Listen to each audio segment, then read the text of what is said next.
breaking now, it's not him. We will never stop looking for you. A man found right here in northern Kentucky accused of lying to police, saying he's a boy who disappeared years ago. Tonight, the suspect's troubled past, his brother weighing in on the case. He's been doing stupid stuff for as long as I can remember. Plus, the false hope for the family of Timothy Pitson. It's like reliving that day all over again.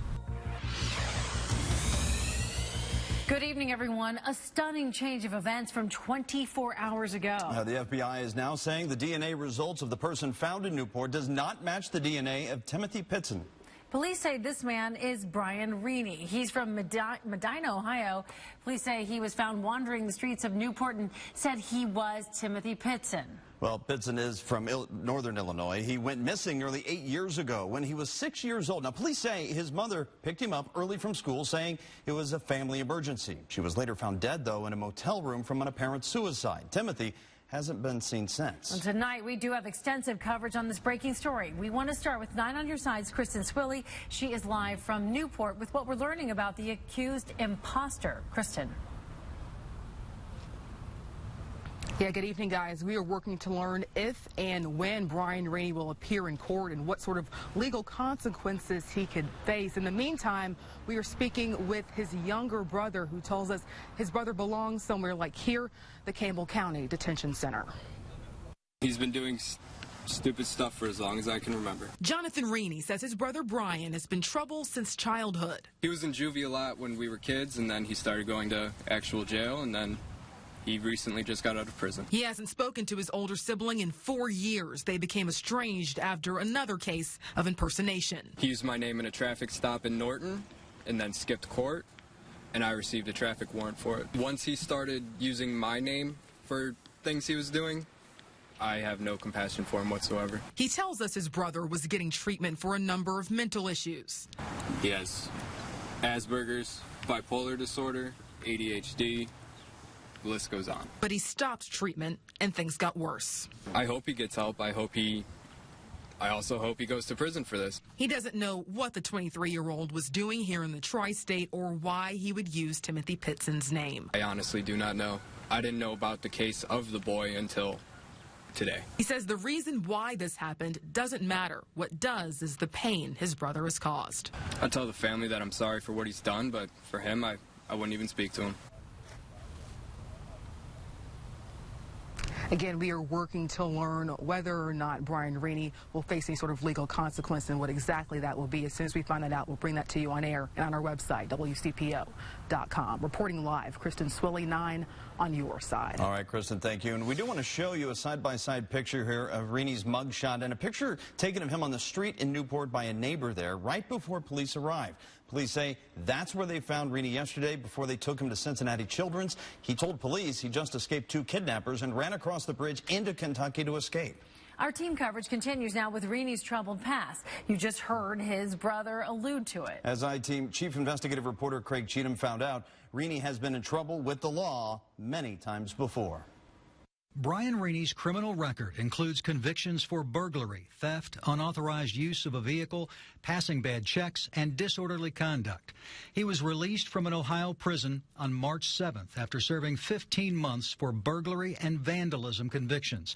He was placed on supervised release. 3 weeks later, he spent a night in jail for driving without a license. And a week after that, police say he was in Newport, claiming to be 14-year-old Timothy Pitson. Court records reviewed by the I-Team show that 5 years ago, a judge required Reaney to take his psychiatric medication as a condition for receiving bond. In 2016, Reaney told his probation officer he had used heroin. In 2017, his attorney disclosed that Reaney was under the care of a psychiatrist. If the Adult Parole Board determines Brian Reaney violated conditions of his supervision since getting out of prison last month, he could be returned to prison.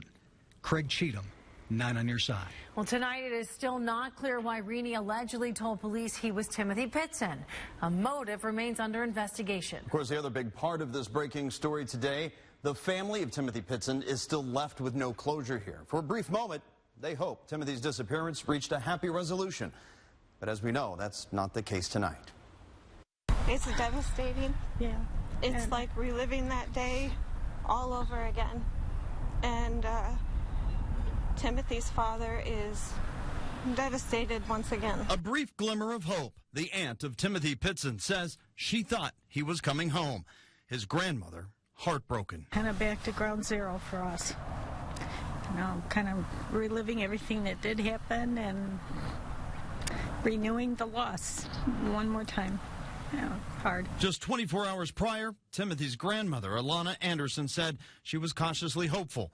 There have been false alarms before. It's been awful. We've been on tenterhooks. We've been hopeful, alternately hopeful, and frightened, and it's just been exhausting. Despite this setback, the family remains hopeful that one day they will reunite with Timothy. We know that you are out there somewhere, Tim, and we will never stop looking for you, praying for you, and loving you. So as we mentioned, the story began yesterday when people in Newport, that is, called 911 after seeing a person walking around the streets. The person said he was Timothy Pitson. Tonight, those neighbors know that is not the case. 9 on your side's Jake Ryle joins us now live from Newport with their reaction tonight. Jake? Yeah, Tanya, Newport police as well as Newport residents were hoping for a little bit of closure from all of this after they had found what they thought was a missing boy. Well, now with all of this, a lot of questions remain. I feel we've been duped, but yeah, our heart was in the right place. For Sharon Hall, call it faith, call it naive. I just truly wanted to believe. her take is like so many on this normally quiet street. I really thought it was him because I couldn't truly believe somebody would end up in Newport, Kentucky on 8th and Columbia at 7 a.m. Missing for 7 years. The boy, once thought to be Timothy Pitson, police say turned out to be a man. 23-year-old Brian Reaney. For Sharon, torture. She knows. This is torture. The hurt this brings. I was really distraught about it. Neighbors say they're shocked. Come to find out that it's really not him, it was like, it really blowed my mind. I was like, you gotta be kidding me. So many questions. And now it's worse to me than it was.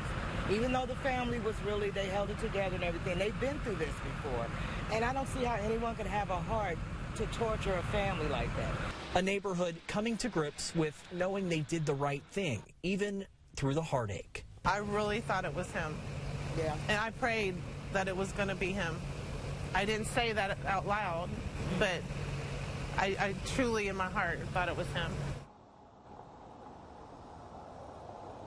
And questions still remain on whether or not that he will face any charges, if those charges would come from a local level or possibly even a federal level. We'll continue to provide updates for you on WCPO.com. For now, reporting live in Newport, Jake Ryle, 9 on your side. Jake, thank you. And tonight, we want to let you know that there are aspects of this story that we still don't have answers to yet, but we are calling local authorities to get that information to you as soon as possible. We're still working to learn where Reaney is tonight and if he will face charges. Another aspect of the story, police say Reaney told them he escaped from 2 kidnappers.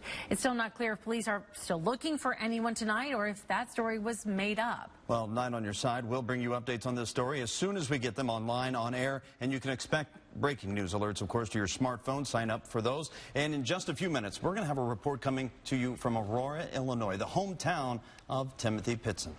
Now at 11, there are scattered showers across the tri-state at this hour. And meteorologist Sherry Hughes is now here tracking with what you can expect when you head out the door in the morning. Yeah, well, I think we'll see some showers out the door in the morning. Right now, we do have some light showers around our tri-state area, and it will continue to fill in as we go through the overnight. You can see over towards Lawrenceburg, down near VV, some light showers there into Dry Ridge and down around the Falmouth area. Also, some showers up just to the north of Connorsville. Many of our areas not getting the rain just yet, but the rain will be coming as we can see some heavier showers down near Evansville. This will likely miss us and move towards the Lexington area. But these showers that you're seeing over near Indianapolis to the west there and a little bit farther out, that is going to move through in the overnight. So that's when we expect our wettest period. We're not expecting a whole lot of rain, but enough to be a nuisance for you and perhaps slow down the traffic in the morning as you're heading out the door. So during the morning hours, temperatures will fall from the upper 50s where they are now to the lower 50s. And I do believe from 6, 7, 8, and maybe even 9, we'll be dealing with some of those scattered showers, and then things will start to clear out. We'll be back with a look at your Friday as well as the weekend, which also shows us a chance of some showers just ahead. All right, Sherry, see you in a little bit. Coming up, an Illinois neighborhood feeling empty tonight. We are in the hometown of Timothy Pitson, the child who went missing 8 years ago. I honestly hope that he does come back home soon. The shock to the news that a man found in the tri-state isn't him. And also still ahead, we're hearing from an Illinois officer who has spent years working this case. The reason he says some good could actually come of this when Down on Your Side at 11 returns.